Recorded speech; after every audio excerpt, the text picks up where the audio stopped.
प्यारे बच्चों, आप सभी का हमारे चैनल पे बहुत बहुत स्वागत है। जितने भी विद्यार्थी क्लास 10th में हैं और आज सुबह में 8 प्यारे बच्चों, आप सभी का हमारे चैनल पे बहुत बहुत स्वागत है। जितने भी विद्यार्थी क्लास 10th में हैं और आज सुबह में 24 फरवरी को हिंदी का पेपर देने वाले हैं, उनके लिए मेरे प्यारे बच्चों हिंदी का एक वायरल पेपर लेकर के आ चुका हूं। और ये वायरल नहीं, ये लीक पेपर है। और मेरे प्यारे बच्चों, एक बात मैं पूरे बता देना चाहता हूं कि सेंटर में जाने के बाद मैं ये वीडियो डिलीट कर दूंगा। क्यों डिलीट कर दूंगा? क्योंकि मेरे प्यारे बच्चों, ये जो मैं क्वेश्चन पेपर करवाने जा रहा हूं, ये बिल्कुल पेपर आउट हो चुका है। पेपर का कोड आप लोग याद कर लो, 801 DB करके दिया गया है। 2025 का हिंदी का वायरल पेपर, लीक पेपर करवाने जा रहा हूं। बाद में हमारे ऊपर मुकदमा हो सकता है, मैं जेल भी जा सकता हूं, वो तो मैं बाद में देख लूंगा। लेकिन मेरे प्यारे बच्चों, मैंने आप सभी के लिए सपना देख रखा था कि आप सभी का हिंदी वाले पेपर में 95% लाने के लिए मुझे जो कुछ भी करना होगा मैं करूंगा। लेकिन मेरे प्यारे बच्चों, आज के इस वीडियो के माध्यम से मैं आप सभी को इस पूरे पेपर सॉल्यूशन के साथ बताने वाला हूं। साथ में बोर्ड एग्जाम की कॉपी पर 70 में 68 नंबर कैसे लाएंगे, कैसे स्कोर करेंगे, कॉपी कैसे लिखेंगे, टॉपर कॉपी कैसे लिखेंगे, इसका भी तरीका आज की इस वीडियो के माध्यम से पूरा डिटेल में शेयर करने वाला हूं। जितने भी विद्यार्थी क्लास 10th में हैं उनके लिए बहुत ही यहां पे मजेदार वीडियो लेकर के आ चुका हूं। बस ये पूरा वायरल पेपर तैयार करके चले जाओ, कोई माई का लाल 95% पाने से नहीं रोक पाएगा, इस बात की 100% गारंटी है। तो बिना टाइम को वेस्ट किए सेशन की शुरुआत करते हैं और बिना बकचोदी के सबसे पहले बात करेंगे खंड अ का सॉल्यूशन सबसे पहले करेंगे। और यहां पे मेरे प्यारे बच्चों बात करेंगे सबसे पहला क्वेश्चन, चिंतामणि का रचयिता कौन है, और मैं डायरेक्ट क्वेश्चन का आंसर बताऊंगा। यहां पे ऑप्शन पढ़ करके मैं आप सभी का टाइम यहां पे वेस्ट नहीं करूंगा। सबसे पहले बात करेंगे चिंतामणि का रचयिता कौन है, आचार्य रामचंद्र शुक्ल। जितना मैंने बताया था, जितना मैंने previous year question model paper PYQ कराया था, सारा का सारा क्वेश्चन यहाँ पे टकरा गया है। बिल्कुल मैंने करवाया था ना, चिंतामणि का रचयिता कौन है, सेम टू सेम वही वाला पेपर सब करके आ गया है, आचार्य रामचंद्र शुक्ल। इस क्वेश्चन को रट लो क्योंकि 100% वायरल मॉडल पेपर लेकर के आ चुका हूं। पूरा चैनल को सब्सक्राइब करके जुड़ जाओ। आगे बात करेंगे पंच परमेश्वर कहानी के राइटर कौन है। मेरे प्यारे बच्चों, इस क्वेश्चन का राइट आंसर हो जाएगा, जरा ध्यान दीजिएगा, प्रेमचंद। सेकेंड ऑप्शन यहाँ पे बिल्कुल करेक्ट आंसर हो जाएगा। इस बात को ध्यान में रख लो कि आज आप सभी का 24 फरवरी के दिन यही वाला पेपर टकराएगा। पेपर का कोड आप लोग याद रख लेना, 801 DB। हर सेंटर पे यही कोड वायरल होने वाला है। आगे बात करेंगे कि जयशंकर प्रसाद का नाटक नहीं है। आगे बात करेंगे कौन सा नाटक नहीं है, लहरों के राजहंस। तीसरा जो ऑप्शन होगा ना, बिल्कुल यहां पे करेक्ट आंसर हो जाएगा। आगे देख लेते हैं कि शेखर एक जीवनी उपन्यास के राइटर कौन है। तो मेरे प्यारे बच्चों, इस क्वेश्चन का राइट आंसर हो जाएगा अगे। चौथा ऑप्शन यहां पे बिल्कुल करेक्ट यहां पे आंसर हो जाएगा। आगे देखेंगे अपनी खबर आत्मकथा है।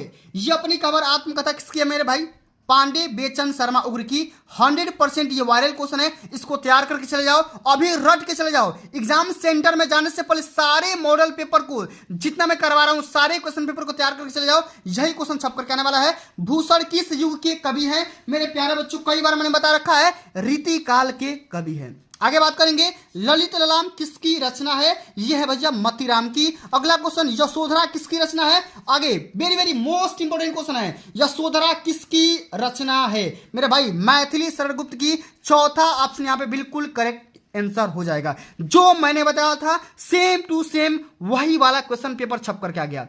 आगे बात करेंगे अगला क्वेश्चन, आंगन के पार द्वार किसकी रचना है मेरे भाई, आंगन के पार द्वार किसकी रचना है, यह है अगे जी की। सेकेंड ऑप्शन यहां पे बिल्कुल करेक्ट आंसर होगा।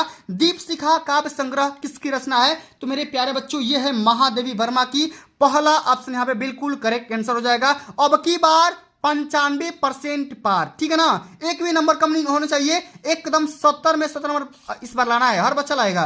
करुण रस का स्थायी भाव क्या होगा मेरे भाई, करुण रस का स्थायी भाव क्या हो जाएगा, तो मेरे भाई शोक हो जाएगा। डी ऑप्शन यहाँ पे बिल्कुल करेक्ट यहाँ पे आंसर हो जाएंगे। आगे देख लेते हैं कि चरण कमल बंदो हरिराई में कौन सा अलंकार है मेरे भाई, चरण कमल बंदो हरिराई में कौन सा अलंकार है भाई, यहां पे हो जाएगा रूपक अलंकार। कौन सा, रूपक अलंकार। जब दो वस्तुओं का आपस में तुलना करते हैं, कंपेयर करते हैं, वहां पे रूपक अलंकार होता है। 13 नंबर क्वेश्चन कि असम मात्रिक छंद है, इसमें 4 चरण होते हैं, प्रत्येक चरण में 24 मात्राएं होती है, 11 और 13 मात्राओं पर यति मतलब विराम होता है। यह लक्षण किस छंद का है? तो मेरे भाई यह लक्षण है रोला का। किसका है? रोला का। अब की बार 95% पार करना चाहते हो, एक बार वीडियो को लाइक कर दो, जितना हो सके शेयर कर दो, जितना हो सके शेयर कर दो, और चैनल पर नए हो तो सब्सक्राइब कर दो भाई, ठीक ना, जुड़ जाओ, ठीक ना, क्योंकि हिंदी का नहीं, मैथ का, इंग्लिश का, एसएसटी का, हर सब्जेक्ट का पेपर यहाँ पे आउट करने वाला हूँ। अगला क्वेश्चन, पर्यावरण शब्द में प्रयुक्त उपसर्ग कौन सा है? तो ये हो जाएगा भैया तीसरा ऑप्शन परि हो जाएगा। महानता शब्द में किस प्रत्यय का प्रयोग हुआ है? तो ता का हो जाएगा मेरे भाई, ता का। अगला क्वेश्चन, सुख और दुख में कौन सा समास है? तो यह है भैया द्वंद्व समास। जितना मैंने बताया था सारा क्वेश्चन टकरा गया है, एक कदम हूबहू, ठीक ना। अगला क्वेश्चन, निम्नलिखित में से अग्नि का प्रवासी कौन सा नहीं है? अनिल, यहाँ पे याद कर लो, सेकेंड ऑप्शन बिल्कुल यहाँ पे करेक्ट आंसर हो जाएगा। अभ्युदय का सही संधि विच्छेद रट लो, नहीं याद है तो रट लो, अभी प्लस उदय हो जाएगा, चौथा ऑप्शन यहाँ पे करेक्ट आंसर हो जाएगा, ठीक है ना। आगे बात करेंगे, मधु शब्द का पंचमी व्यक्ति और एक वचन का रूप क्या हो जाएगा मेरे भाई? मधुना हो जाएगा। इस सभी तीनों क्वेश्चन रट लो, क्योंकि ये तीनों क्वेश्चन ऐसे होते हैं ना जो कि बहुत सारे बच्चों कंफ्यूजन में रहते हैं, ठीक है। आगे बात करेंगे, अगला क्वेश्चन, पठ धातु से लिया गया, ये पठिष्यतः किस धातु का वचन और कौन सा पुरुष है? ये आपको बताना। इस क्वेश्चन का राइट आंसर यहाँ पे तीसरा होगा, इसको रट करके चले जाओ। एग्जाम सेंटर में जाने से पहले सारा पेपर देख लो भाई। अब की बार 95% पार करना है और एकदम धुआं धुआं कर देना है मेरे भाई, इस बार एकदम धुआं धुआं कर देना है। और बात करेंगे इसी प्रकार का बोर्ड एग्जाम की कॉपी आएगी, आपको बढ़िया से एडमिट कार्ड से मैच करा करके अपने यहाँ पे रोल नंबर वगैरह सब कुछ भर देना। और रोल नंबर भरने में कहीं भी कंजूसी मत करना, गलती मत करना, वरना पेंडिंग में जा सकता है रिजल्ट, बाद में रोना पछताना स्टार्ट हो जाता है। आ जाते हैं सबसे पहले इधर खंड ब का भी सोल्यूशन देख लेते हैं एकदम आराम से सटीक भाषा में। सबसे पहले बात करेंगे खंड ब। जितना मैंने क्वेश्चन करवाया था गद्यांश का, पद्यांश का, चाहे हिंदी में हो चाहे संस्कृत में हो, सारा का सारा क्वेश्चन यहाँ पे एकदम लिख हो चुका है, एक कदम टकरा चुका है। बात करेंगे, देखो सबसे पहले मैंने क्या बताया था, निम्नलिखित गद्यांशों में से किसी एक गद्यांश पर आधारित प्रश्नों के आंसर दीजिए। ये क्वेश्चन 6 नंबर का है। बात करेंगे, अश्वारोही पास आया, ममता ने रुक रुक कर कहा कि मैं नहीं जानती थी कि वह शहंशाह था या साधारण मुगल। मैं पूरा क्वेश्चन नहीं पढ़ूंगा, इसका सोल्यूशन बताऊंगा, ठीक ना, क्योंकि इतना टाइम नहीं है आपके पास, ठीक ना, क्योंकि आपको पेपर भी देने जाना है। संदर्भ कैसे लिखेंगे आपको पता चल गया, किस चैप्टर से लिया गया? ममता वाले चैप्टर से लिया गया है, ठीक ना। तो यहाँ पे लिखेंगे अश्वारोही पास है, यहाँ पे हेडिंग लगा देंगे, एकदम संकेत कर देंगे। संदर्भ में लिखना है पाठ का नाम ममता, लेखक का नाम जयशंकर प्रसाद। या ये भी तरीका बना सकते हो कि प्रस्तुत गद्यावरण हमारी पाठ पुस्तक हिंदी के गद्य खंड में संकलित ममता नामक पाठ से लिया गया है, इसके लेखक जयशंकर प्रसाद जी है, ठीक है। आगे बात करेंगे रेखांकित अंश की व्याख्या। अब यहां से लेकर के यहां तक आपको अर्थ लिखना है, रेखांकित अंश की व्याख्या करना है कि मैं आजीवन अपनी झोपड़ी के खोदे जाने के डर से भयभीत रही। अब आप ये देख लो, एक बार पैसेज स्क्रीनशॉट वगैरह ले लो और यहाँ पे मैं इसका सोल्यूशन दिखा देता हूँ। सॉल्यूशन को रट करके चले जाओ। लिखेंगे रेखांकित अंश की व्याख्या में कि मैं अपने इस मामूली घर से भी बेघर न हो जाऊं, लेकिन ईश्वर ने मेरी प्रार्थना सुन ली और मुझे जीवित रहते बेघर होने से बचा लिया। आज मैं इस घर को छोड़कर जा रही हूं, अब तुम यहां पर मकान बनाओ या महल, अब मुझे कोई चिंता नहीं है, क्योंकि मैं उस घर में जा रही हूं जहां पर मुझे अनंत काल तक विश्राम प्राप्त होगा। मतलब कि वो मौत की बात कर रही है, स्वर्ग में जाने की बात कर रही है, ठीक है ना, ममता स्वर्ग में जाने की बात कर रही है। अगला क्वेश्चन, ममता के आजीवन भयभीत रहने का क्या कारण था? एक कदम अंत में लिखा गया है कि मैं आजीवन अपनी झोपड़ी के खोदे जाने के डर से भयभीत रही, झोपड़ी के खोदे जाने के डर से वो भयभीत रही थी। अब इसी क्वेश्चन में यहाँ पे लिख दो कि ममता नहीं चाहती थी कि मुगल शहंशाह के पैर उसकी स्वाभिमानी झोपड़ी पर पड़े और वह अपने निवास स्थान को लेकर के भयभीत हो रही थी, ठीक है। चलो अगला क्वेश्चन समझिएगा, यह पद्यांश आता है जो कि 6 नंबर का पूछा जाता है, ठीक ना। पूर्ते निकसी रघुवर वधु धरी धीर दय मग में डग है। अब सेम जो मैंने बताया था एकदम वही टकराया है, तो आराम से कर जाओगे। संदर्भ लिखना है, ठीक ना, या तो ये वाला करो, नहीं तो एक यहाँ पे दिया है मेवाड़ मुकुट वाला करो, ठीक ना। मेवाड़ केसरी देख रहा केवल लड़का ना तमाशा था, तो दोनों में से किसी एक को करना है। तो हम यहाँ पे पहले वाले को मैं करा दे रहा हूँ, आराम से देख लो।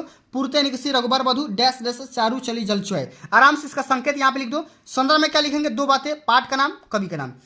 यह भी तरीका अपना सकते हो। प्रस्तुत पद्यांश गोस्वामी तुलसीदास द्वारा रचित कवितावली से हमारी पाठ्य पुस्तक हिंदी के काव्यखंड में संकलित वन पथ पर शीर्षक से लिया गया है। पाठ का नाम क्या है? वन पथ पर। कौन लिखा है? गोस्वामी तुलसीदास। आराम से।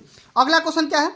श्री राम के नेत्रों से आंसू क्यों बहने लगे? लिखेंगे कि राजमहल का सुख भोगने वाली अपनी पत्नी की ऐसी दशा देख करके श्री राम की आंखों से आंसू बहने लगे। अगला क्वेश्चन है यहाँ पे, पर्णकुटी करिहो कित है में कौन सा अलंकार है? तो भैया इसमें कौन सा अलंकार है? अनुप्रास अलंकार है। आराम से इसको रट लो और अब की बार भाई छाप दो एकदम।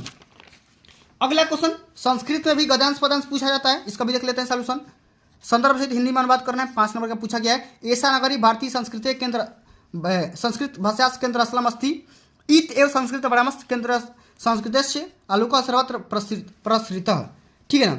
या नागरिक बहुकालम इजावत अचिंत्यत। अब दोनों में से किसी एक को सॉल्व करना है, दोनों में से किसी एक को सॉल्व करना है। ठीक है ना। तो हम यहाँ पे करेंगे नागरिक बहुकालम, ये वाला क्वेश्चन करेंगे। सबसे पहले संदर्भ लिखो, प्रस्तुत गद्यांश हमारी पाठ्य पुस्तक हिंदी के संस्कृत खंड में संकलित प्रबुद्धो ग्रामीण पाठ से लिया गया है। हिंदी में अनुवाद मतलब इसका अर्थ लिख देना है। इसमें लिखेंगे, याद कर लो इसको, नागरिक बहुत देर तक सोचता रहा परंतु पहेली का उत्तर देने में समर्थ न हो सका, अतः ग्रामवासी से बोला कि मैं इस पहेली का उत्तर नहीं जानता हूं। यह सुनकर ग्रामवासी ने कहा कि यदि आप इसका उत्तर नहीं जानते हो तो मुझे 10 रुपये दो। अतः मलिन मुख वाले नगरवासी के द्वारा शर्त के अनुसार 10 रुपये दे दिए गए। ठीक है ना। इसी प्रकार से छाप दोगे। अब अगला क्वेश्चन यहाँ पे देखो, अगला क्वेश्चन क्या बोल रहा है, ये वाला पद्यांश पूछा गया है जो कि संदर्भ सहित अनुवाद करना हिंदी में। अब सर्वे भवन्तु सुखिनः सर्वे सन्तु निरामया, ये वाला भी पद्यांश टकरा गया, और माता गुरुतर भूमि खाद पितुष, ये वाला भी टकरा गया। दोनों जो मैंने बताया था सेम वही वाला टकरा रहा है भाई। ठीक ना। इसलिए मैं बोलता था ना, चैनल से पढ़ लो, 100% पेपर लीक करवाता हूँ एकदम, जितना बताता हूँ उतना ही पेपर में पूछा जाता है। अब दोनों में से किसी को सॉल्व करेंगे, माता गुरुतर वाला नीचे वाला करेंगे। ठीक है ना। इसमें लिखेंगे कि प्रस्तुत श्लोक हमारी पाठ्य पुस्तक हिंदी के संस्कृत खंड में संकलित जीवन सूत्राणी पाठ से लिया गया है। अनुवाद में क्या करेंगे, पृथ्वी से अधिक भारी माता है, आकाश से अधिक पिता ऊंचा है। ठीक ना। और वायु से अधिक शीघ्रगामी मन है, तृण से अधिक दुर्बल बनाने वाली चिंता है। ठीक है। इस प्रकार से यहाँ पे कर दोगे, कोई दिक्कत की बात नहीं है। अब मेरे प्यारे बच्चों, ये क्वेश्चन मैं नहीं करवा रहा हूँ, ये वाला क्वेश्चन 5वां क्वेश्चन, ये आप लोग अपने डिस्ट्रिक्ट के हिसाब से क्वेश्चन बैंक के माध्यम से तैयार कर सकते हो। ठीक ना। मैं क्वेश्चन दिखाते रहा हूँ कि क्वेश्चन में क्या आया हुआ है। ठीक ना। मैं क्वेश्चन दिखाते रहा हूँ, मुक्ति दूत खंड काव्य के नायक का चित्र करना है, ज्योति जवाहर कर्ण खंड काव्य, इतना सारा। अब इसी के आधार पर आप लोग तैयार कर लेना। आगे बात कर लेते हैं छठा क्वेश्चन। छठा क्वेश्चन आपको तैयार करना है भाई, जो कि जीवन पर से 10 नंबर का पूछा जाता है, और जो मैंने बताया था ना सेम वही वाला टकराया है। यहाँ पे देखो, जीवन परिचय तो लिखना ही है, साथ में इनकी एक रचना का भी आपको नाम लिखना है। बात करेंगे आचार्य रामचंद्र शुक्ल का, भगवत शरण उपाध्याय का, जयशंकर प्रसाद का, तीनों लेखक का जीवन परिचय यहाँ पे टकराया है। अब जिनका आपको याद है, ठीक है ना, जिनका याद है उनका आपको लिख देना है वहां पे, लेकिन मैं यहाँ पे बताते रहा हूँ आचार्य रामचंद्र शुक्ल का जीवन परिचय। सबसे पहले मैंने बताया था ना, यहाँ पे संक्षिप्त में जीवन परिचय लिखो। नाम आचार्य रामचंद्र शुक्ल, जन्म कब हुआ 1884 में, पिता कौन थे चंद्रबली शुक्ल, रचना चिंतामणि, मृत्यु कब हुई 1941 में। अब इसी को डिटेल में यहाँ पे लिखो। सबसे पहले हेडिंग लगा लो आचार्य रामचंद्र शुक्ल, यहाँ पे लिखना होगा आचार्य रामचंद्र शुक्ल का जन्म सन 1884 ईस्वी में बस्ती जिले के अगोना नामक ग्राम में एक संभ्रांत परिवार में हुआ था। इनके पिता चंद्रबली शुक्ल मिर्जापुर के कानूनगो थे तथा माता विदुषी और धार्मिक थी। इनकी प्रारंभिक शिक्षा घर पर ही हुई या राठ तहसील में हुई। ठीक ना। लिखेंगे कि इनकी विद्वता से प्रभावित होकर इन्हें श्याम सुंदर दास जी से द्वारा, ठीक ना, काशी नागरिक प्रसारणी पत्रिका सभा में ससवन बुलवाया गया। इन्होंने 19 वर्ष तक काशी नागरिक प्रसारणी पत्रिका का संपादन भी किया। इनकी नियुक्ति काशी हिंदू विश्वविद्यालय में हिंदी विभाग के प्राध्यापक के रूप में हो गई और ये विभागाध्यक्ष भी रहे। ये दिग्गज साहित्यकार सन 1941 में स्वर्गवासी हो गए और अंत में चिंतामणि यहाँ पे रचना लिख देंगे, काम तमाम हो जाएगा, आराम से यहाँ पे पूरा नंबर पा जाओगे। इसी प्रकार से गोस्वामी तुलसीदास का जीवन परिचय लिखना होगा। उससे पहले मैं बता दे रहा हूँ कि कौन कौन सा पेपर में आया हुआ है। गोस्वामी तुलसीदास, रसखान, सुमित्रा नंदन पंत, मैथिली शरण गुप्त, यही सारा पेपर आपको यहाँ पे तैयार करके जाना है। जीवन परिचय साथ में इनकी एक प्रमुख रचना। तो यहाँ पे देखो जीवन परिचय लिखा गया है। गोस्वामी तुलसीदास का जन्म होता है 1532 में, पिता का नाम आत्माराम दुबे, माता का नाम हुलसी देवी। रचना में श्री रामचरितमानस लिख देंगे और अंत में लिख देंगे मृत्यु 1623 में। अब इसको यहाँ पे डिटेल में लिखो, कैसे लिखेंगे। सबसे पहले हेडिंग लगाओ गोस्वामी तुलसीदास, लिखेंगे गोस्वामी तुलसीदास का जन्म 1532 ईस्वी को बांदा जिले के राजापुर नामक ग्राम में हुआ था। इनके पिता का नाम आत्माराम दुबे, माता का नाम हुलसी देवी था। बचपन का नाम राम बोला था क्योंकि ये बचपन में राम का नाम लिए थे। ठीक है ना। इनके माता पिता इन्हें बचपन से त्याग दिए थे, तब स्वामी नरहरि दास ने इनका पालन पोषण किया। इनका विवाह रत्नावली से हुआ था। ये पत्नी से बहुत ही प्रेम करते थे, लेकिन पत्नी से डांट सुनने के बाद इनका मन में वैराग हो गया। ये सब कुछ छोड़कर दर्शन में चले गए और इनकी मृत्यु हो जाती है सन 1623 में काशी में। श्री रामचरितमानस, विनय पत्रिका, दोहावली, कवितावली, तमाम प्रकार की इनकी रचना है। याद कर लेना, एक ही रचना का नाम यहाँ पे लिखना होगा। ठीक है। आगे बात करेंगे, एक कविता आता है जो हर साल पेपर में आता है। ये भी एकदम, इसकी तो भैया 100% गारंटी है, पूछा ही जाएगा। श्लोक जो कि पेपर में 2 नंबर का आता है। श्लोक लिख दो, आपदो दुर्गामी च साक्षरो न च पंडित अमुख स्फुट वक्ता च यो जनाति सब पंडित। ठीक है ना। इस प्रकार से बढ़िया से तैयार कर लो। अगला क्वेश्चन है बीराकेन पूज्यते पदेन बिनाम किम दूरम याति चंद्रशेखर का आसित अस्माकम संस्कृति की दृष्टि वर्तते। अब इसमें क्या करना है, दो नंबर करना है, मतलब कि 4 नंबर का ये क्वेश्चन है, कोई 2 क्वेश्चन इसमें से करना है, संस्कृत में इसका आंसर करना है। तो वीरा वीरेण पूज्यते और चंद्रशेखर प्रसिद्ध क्रांतिकारी देशभक्त च आसित। आराम से 2 क्वेश्चन निपटा दोगे, यहाँ से 4 नंबर मिल जाएगा। अब अगला क्वेश्चन बहुत सारे बच्चों को दिक्कत रहता है, जितना मैंने बताया था संस्कृत वो तो आ गया, यहाँ पे निबंध लेखन जो मैंने बताया था 9 नंबर का सेम टू सेम वही वाला आ गया, देश प्रेम आ गया, आतंकवाद की समस्या समाधान आ गया, प्रदूषण की समस्या समाधान आ गया, आजादी का अमृत महोत्सव आ गया। और महाकुंभ पे भाई, महाकुंभ पे दूसरे सेट में आया हुआ है, आप लोग के लिए आपके सेट में नहीं आया तो कोई परेशान होने की बात नहीं है, ठीक है ना। मैंने बताया था कि महाकुंभ पे भी आएगा तो वो दूसरे सेट में आया है, लेकिन आपके सेट में मैंने ये आतंकवाद भी बताया था, प्रदूषण भी बताया था, देश प्रेम भी बताया था और आजादी का अमृत महोत्सव भी बताया था, सभी टकरा गया है। आइए समझते हैं कि निबंध कैसे लिखेंगे। सबसे पहले हेडिंग लगाओ प्रदूषण और मानव जीवन। इसमें लिखेंगे रूपरेखा, प्रस्तावना, प्रदूषण का अर्थ, प्रदूषण के प्रकार, प्रदूषण की समस्या और इससे हानियां, प्रदूषण का समाधान और अंत में लिख देंगे उपसंहार, ठीक है ना। एक एक हेडिंग के बारे में समझते हैं। लिखेंगे कि आज का मानव औद्योगिकरण के जंजाल में फंस करके स्वयं मशीन का एक ऐसा निर्जीव पुर्जा बन करके रह गया है कि वह अपने पर्यावरण का ध्यान भी नहीं रख सकता है, ठीक है ना। आगे लिखेंगे प्रदूषण का अर्थ क्या होता है। समझो कि जब वातावरण में कुछ हानिकारक घटक आ जाते हैं तो वे वातावरण को दूषित कर देते हैं, गंदा कर देते हैं, और इस प्रकार से वातावरण को दूषित करने कोई प्रक्रिया कोई क्या करते हैं, प्रदूषण कहते हैं। अब ये कई प्रकार का होता है, वायु प्रदूषण, जल प्रदूषण, ध्वनि प्रदूषण, रासायनिक प्रदूषण, रेडियोधर्मी प्रदूषण, तमाम प्रकार के प्रदूषण होते हैं। अब प्रदूषण से हानियां क्या होता है, तो प्रदूषण से मनुष्य जानलेवा बीमारियों का शिकार हो रहा है, कोई अपंग होता है तो कोई बहरा होता है, कोई मानसिक कमजोरी होता है तो किसी को कैंसर हो जाता है, तमाम प्रकार के यहाँ पे रीजन हो सकते हैं। और ये सभी रोग होने के कारण क्या है, विषैला वातावरण, ठीक है ना। आगे लिखेंगे समाधान। वातावरण को दूषित प्रदूषण से बचाने के लिए वृक्षारोपण सबसे सर्वश्रेष्ठ साधन होता है। दूसरी ओर वृक्षों की अधिक कटान पर भी रोक लगानी चाहिए। व्यर्थ पदार्थ एवं जल को उपचारित करके ही बाहर निकाला जाए और जल में न मिलने दिया जाए। और अंत में लिखना है आप सभी को उपसंहार।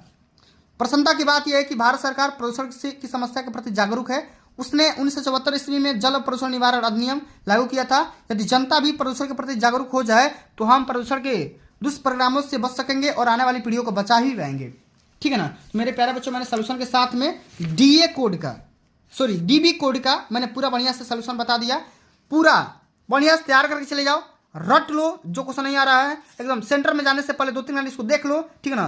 पूरा नंबर यही आएगा, इससे बाहर नहीं आएगा। यहाँ पे अनुक्रमांक और यहाँ पे अपना नाम वगैरह फिलअप कर लेना। और इसी प्रकार से आप सभी लोग बोर्ड कॉपी का फ्रंट पेज भरना है, जो मैंने बार बार बताता रहता हूँ, ठीक है ना। प्यारे बच्चों, आज के लिए बस इतना ही, मिलते हैं अगली वीडियो में। तब तक के लिए जय हिंद, जय भारत, वंदे मातरम।